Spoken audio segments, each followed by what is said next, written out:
The EMS just pronounced her deceased. Oh my God, man. This is 14-year-old Porfirio Brown, and he's just been arrested for murder. Earlier, Porfirio had claimed that the victim, 13-year-old Amber Archuleta, had been shot in a drive-by. Well, my friend came knocking on the door and said someone shot my sister. But as the police speak to more witnesses, serious doubt is cast on Porfirio's story. And he points it at her, and she went to go like take it away from her face, right?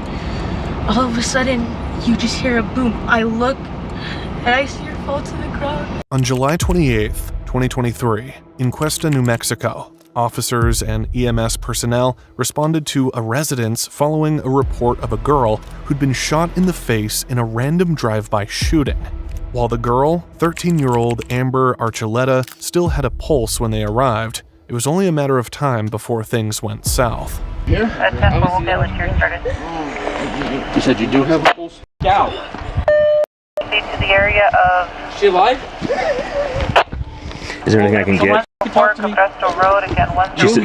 still has a pulse, bud. As the medical staff do their best to save Amber's life, officers manage the scene to ensure the medics are not disturbed. However, one person at the location keeps giving the officers a hard time as he tries to access Amber and check for her pulse. I'm gonna have to ask you, bro. What you're doing right now is not helping. I'm gonna need you to either go sit down over here or just give us a second, okay? You don't need to be upset. I understand it's your sister. I understand, but what you're doing right now is I understand, but what you're doing right now is not helping. Okay, I'm not trying to be an asshole to you. Yeah, you are. I'm not trying to be an asshole to you. I'm trying to help you, buddy. Okay? What you're doing right now isn't helping. Please just go over there with them. All you guys doing is filling the pulse. Like you're doing much. Well, here's the thing, dude. The medics are on the way. All we can try to do is keep her alive while the medics are here. She is. She has a pulse. How good? So it's pretty good. So can you please just go over there and let us do our job, please? It's okay. It's okay, bud. I understand you're upset. I totally get it. Okay. We're gonna need you to back up, please. Please. No, guys. no. Being here is not gonna help. No. Believe me. Let us do our my job. Sister. Let us do our job. Sister. Travis knows exactly what he's doing. Travis knows exactly what he's doing. sister. I understand. Is she alive? The closer you are, Does she? the closer. Hold on. Yes. Does she have a pulse? She has a pulse. Right okay? now. Yes. Right now. She has a pulse. Right now. I just need to step back for a second. I understand it's your sister. I understand you love her. We're gonna do everything we possibly can to help her. Okay? I promise you. I promise you that. Okay? It's okay. It's okay. I understand you're mad. I understand you're mad, bro. I'd be mad too. Let go. Buddy, I'm gonna need you to step back because they're working on her. Let them work on her. I won't touch. I'll just stop yelling at them. Stop freaking out. Just let us do our job. Okay? That is Frankie Archuleta, Amber's brother. So his reaction at this point is understandable. But as we go deeper into this case, his role in her tragedy will shock you. But before that, let's go back to where it all started. The moment Amber's girlfriend, 14-year-old Kiana Gonzalez, made a frenzied call to the police. Backed up by Porfirio Brown and Frankie, she claimed that Amber had been shot in the face in a random drive-by shooting. Now, as Amber is being attended to, an officer gathers information from Frankie. Well, tell me what happened. Somebody needs to tell me what happened. We don't remember. I'm out of it right now. Does somebody pass by? Okay, who else is here? Is it just you guys? Want to check the pulse? I just did, and it was there. Where is she shot? That's what I'm trying to find. Maybe the front of the... Can you show me on the street where it was? Supposedly it's a drive-by that happened near the road. At this point, the officers are working with the drive-by story, so they go to the street to check for evidence. I'm looking for a casing too down there. I'm not seeing anything yet. They said it happened down here on the street, and that's where I'm looking. I'm not sure if it was down here. He said it seemed like they carried her up here, but this was closed. So I'm guessing they carried her through here. Amid the flurry of activities, what Amber's family and friends fear most comes true. The officers quickly move to manage the situation effectively. You called it. Okay. So we're gonna shut it down, clear the scene. Your copy is down, great. Thank you. Let's get some tape and Start taping everything off. tape everything off. Put the unit in the road. I want to block off whatever we can. With the circumstances now changed, an officer approaches Porfirio to hear his side of the story. Was she inside? We drove her in here to get tissues. From the front door? Huh? From the front door? Okay. But she didn't get no blood because I grabbed the carpet and we kind of like wrapped her in it. Okay. Who are you on the phone with? My mom. Can you show me where you got her from, please? The road? Yeah. Like where I have to wait to my dad. Okay, I'm just trying to figure out where she was at so I can secure the scene in that area. It's right there by that dumpster. You know, by the red house? Wait, oh, down the road further? Like just right there by that red house? Mm-hmm. Right there. So you carried her all the way over here? Well, my friend came knocking on the door and said someone shot my sister. Porfirio alleged that he'd observed a suspicious black SUV with tinted windows drive by his home. Now, he has just claimed that his friend, Frankie, rushed to their home and said that his sister, Amber, had been shot on the street. He then added that the two of them went down to the road and brought her back to the house. However, when the officers speak to the 911 caller, 14-year-old Kiana Gonzalez, glaring inconsistencies in Porfirio's and Frankie's accounts start to emerge. Oh, we were all chilling, having a good old time, and we just like went to his backyard and like we're done messing with his goats and shit. And we ended up going to the front, and we ended up going back into his house. And then next thing you know, he pulls out, I think it's a revolver, the one that has like a spinning barrel. Okay. He pulls out one of those. It was a handgun? Yeah. And then he ends up pointing it at her, and she went to go. Give me 1 second, okay? Pulled out a 22. Was it a 22? What kind of revolver do you know? I don't know my guns. You just know that it was a revolver handgun, right? Yeah, all I know is one of those spin. Got you. And he points it at her, and she went to go like take it away from her face, right? All of a sudden, you just hear a boom. I look, and I see her fall to the ground. Next thing you know, she starts to bleed. So he shot her in the face with the handgun? Yeah, Where were you guys when he shot her with the handgun? I think the kitchen. You guys were inside the house when it happened? Yeah. Kiana, Porfirio, Frankie, Amber, and another juvenile were at Porfirio's home listening to music when they decided to check out Porfirio's father's guns. At some point, Porfirio pointed his gun at Amber's face, and when she moved it away from him, things went awry. And he points that at her, and so she like went to go move it. And that's when you just hear the loud bang and a little bit of a light, and then she drops. And next thing you know, she just starts to bleed. Okay. As the officers continue to question more witnesses, Porfirio and Frankie's account comes undone even more. At what point did somebody start cleaning up blood? I think I really didn't see him do it all that much, but May I say something? Is it okay if I speak to him? Tell him what he wanted you to help him do. He asked you to help him carry you to the roadside so he could say it was a drive-by. When I forgot about that, but when like he was like over there, when he said he was gonna kill himself, he kept asking me if like to get her to the road, to say like somebody drove by and shot her, like a drive-by. There was a story of a vehicle driving by. Oh, yeah, he made that story up whenever he shot her and took her outside. What did he tell you about that? He tried to make up the story that the drive-by happened right next to that dumpster in front of his on the road. Tried to say a drive-by happened right there, and that her brother went to his house freaking out about it, and they ended up dragging her over there. It has emerged that Porfirio shot Amber and dragged her body outside near a road. He then asked the other teens to confirm the drive-by shooting story. As the officer continues to gather more information from the teen, another officer meets Amber's father. At this point, he can only hope that the medical teams are doing their best and his daughter will be okay. However, all that is about to be shattered. Hi, sir. I understand, sir. Can you talk to me for just a couple minutes? The EMS just pronounced her deceased. Oh my God, man. Yes, sir. She's gone. What? She's gone. No! Can I please go see her? Yes, sir. I'll have one of my guys meet you. I'm trying to stay out here to block this off. I'm fine. 404, 406. You have the father walking in now. He's got carpenter knee pads on, a blue t-shirt and a baseball cap. I'm sorry, sir. My condolences. I'm honestly, I'm gonna do my damnedest to figure out what happened. I'm sorry. I don't know, but my son called me. Oh God, I don't know. I can't think. The officers now know that Amber was shot in the kitchen of Porfirio's home.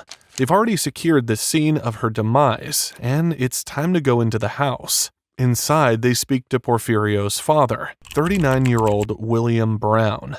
You got anywhere else? No, I was out there looking for a casing, looking for blood. The only thing I found are like footprints and stuff like that. And is that yours? Yeah, that's mine. What the I can't find anything. Alright, well, I'll go hang out outside and let you do your thing. Yeah, I'm just gonna change because we have the sheets and stuff out. That's why we had the gates closed. So we gotta lock up everything. Fair enough. So they don't go take off on us. Alright, I know it sucks, but just don't clean that for me. I'm having state police come, so we're gonna do the whole 9 yards. Just so you know. Okay. A while later, officers collect evidence from the house. Outside, an officer tells Porfirio that he can't go back into the house. The officer also doesn't forget to mention something important to guarantee everyone's safety.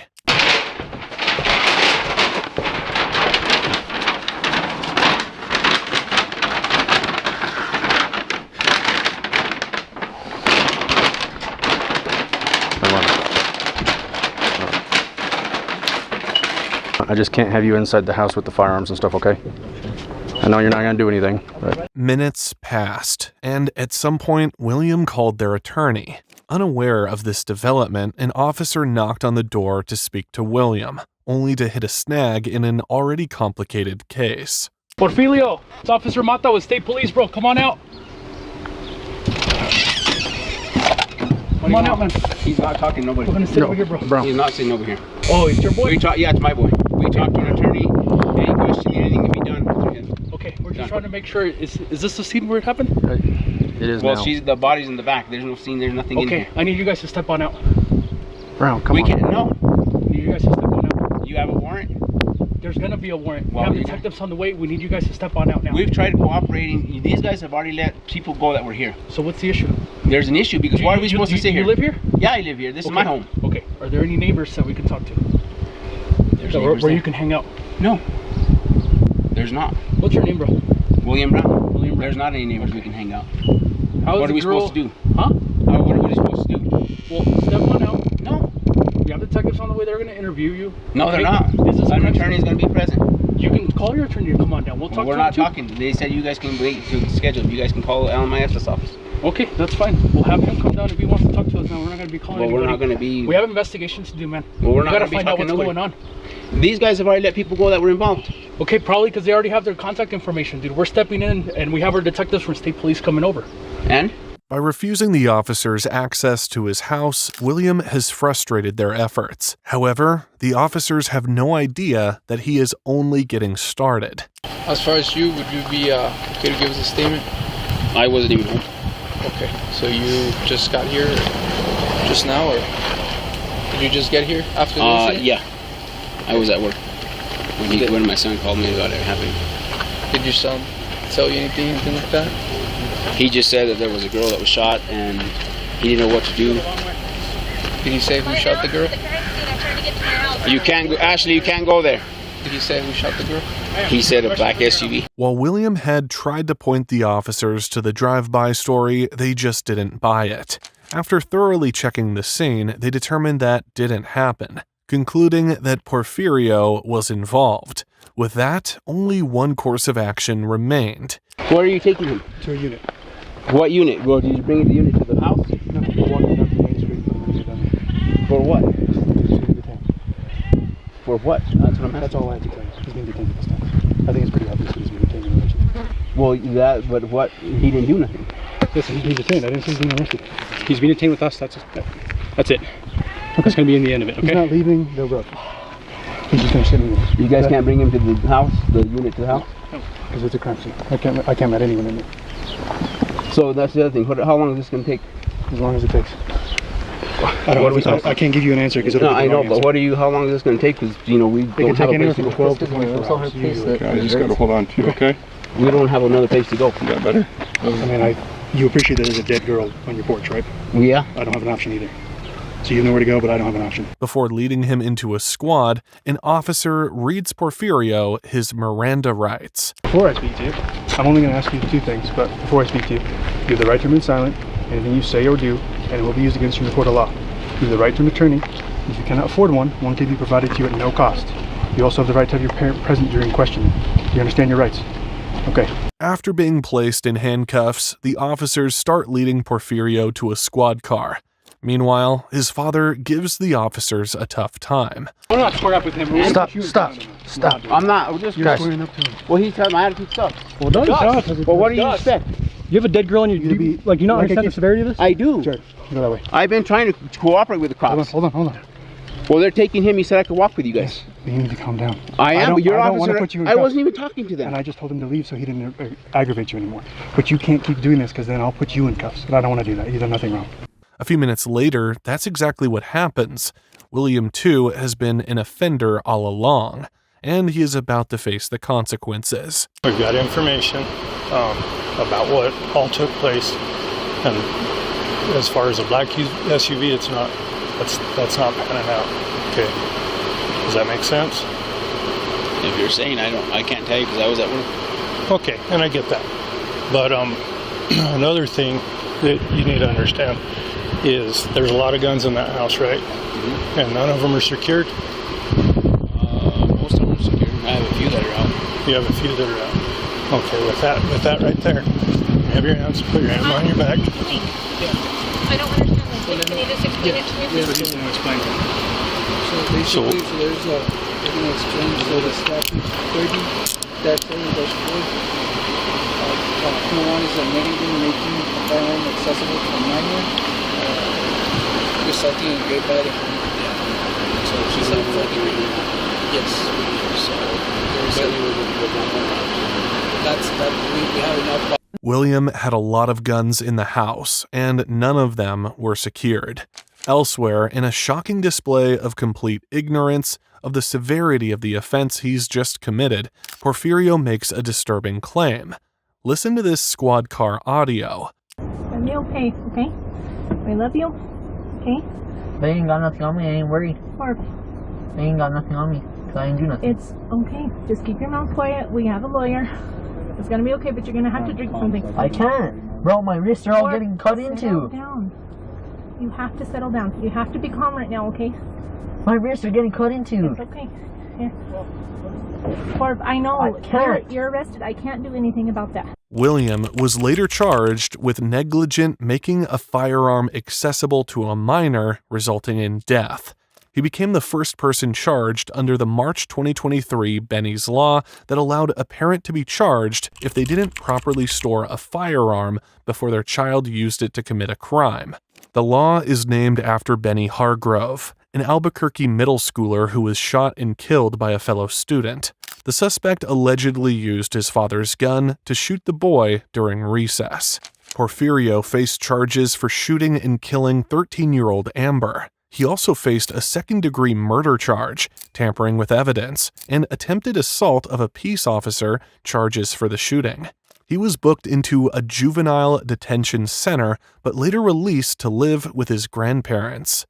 Judge Jeffrey Shannon ruled the teenager should be released with an ankle monitor to his grandparents in Carlsbad. Because Porfirio insisted that he never pulled the trigger, his case went to trial in March 2024. The first major evidence presented in court was the disturbing 911 call made by Amber's 14-year-old girlfriend, Kiana Gonzalez. While Kiana had claimed that Amber had been shot in a drive-by, the court learned that Porfirio had accidentally shot Amber while playing with a revolver at his parents' home. An autopsy confirmed this when bullet fragments were found in Amber's brain and at the back of her head. However, the weapon's whereabouts were suspiciously unknown. The gun mysteriously disappeared after that time period. It's understandable for this family to be extremely upset by this process because it's been extremely hard on them. Kiana and Frankie described what happened that day. They said they were hanging out and herding sheep when Porfirio suddenly pulled out the revolver. Gonzalez recalled that the gun was black with a wooden handle.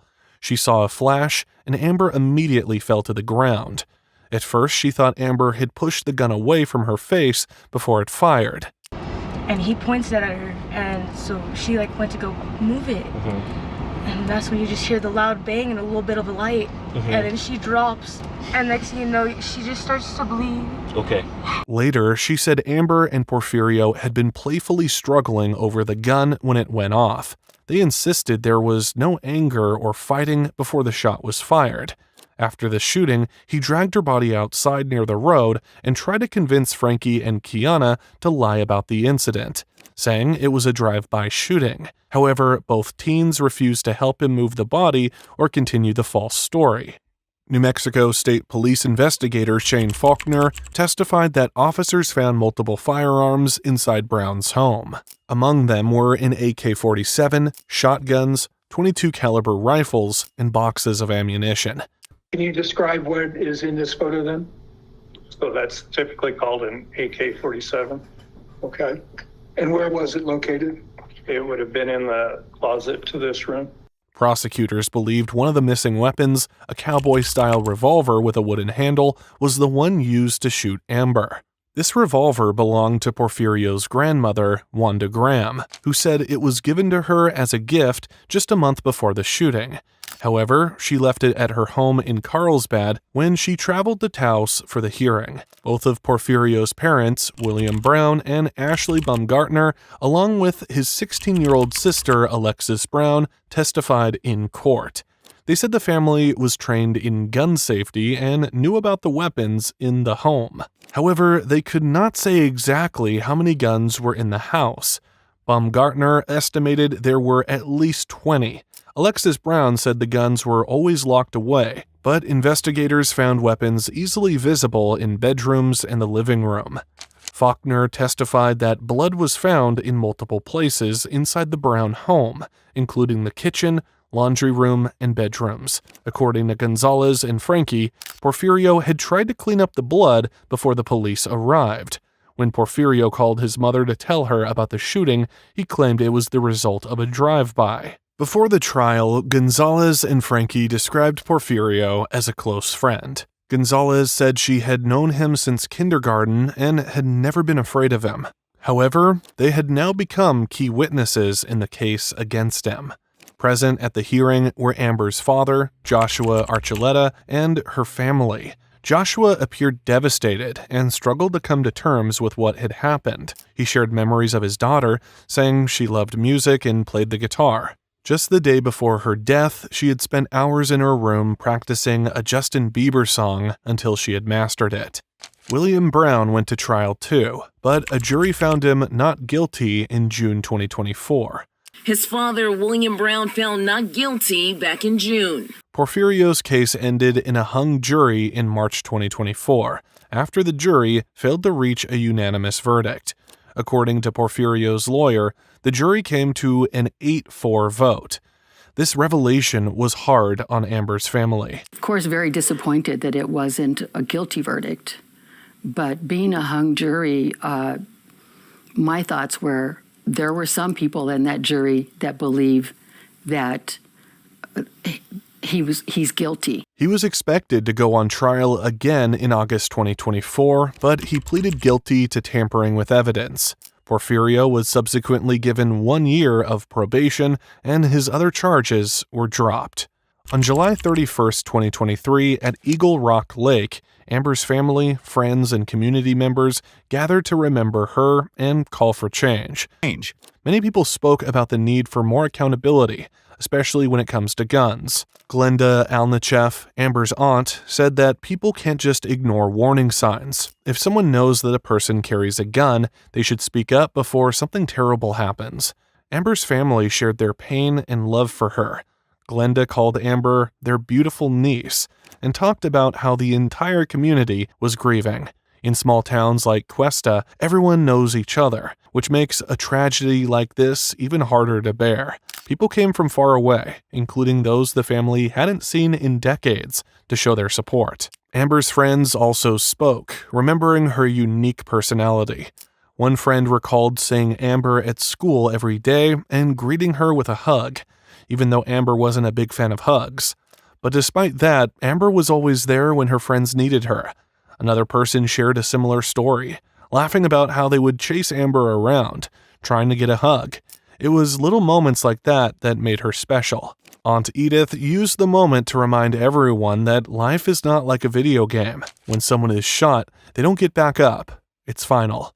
She urged parents to keep guns locked away and out of reach of children, emphasizing that guns are dangerous and real. Amber's death left a deep scar on her community. Her family, friends, and neighbors all came together to honor her memory and call for action. They didn't just want to grieve. They wanted to prevent tragedies like this from happening again. Amber was more than just a victim. She was a bright, loving person who made an impact on everyone who knew her. If you enjoy true crime videos like this, like, subscribe, and watch this one.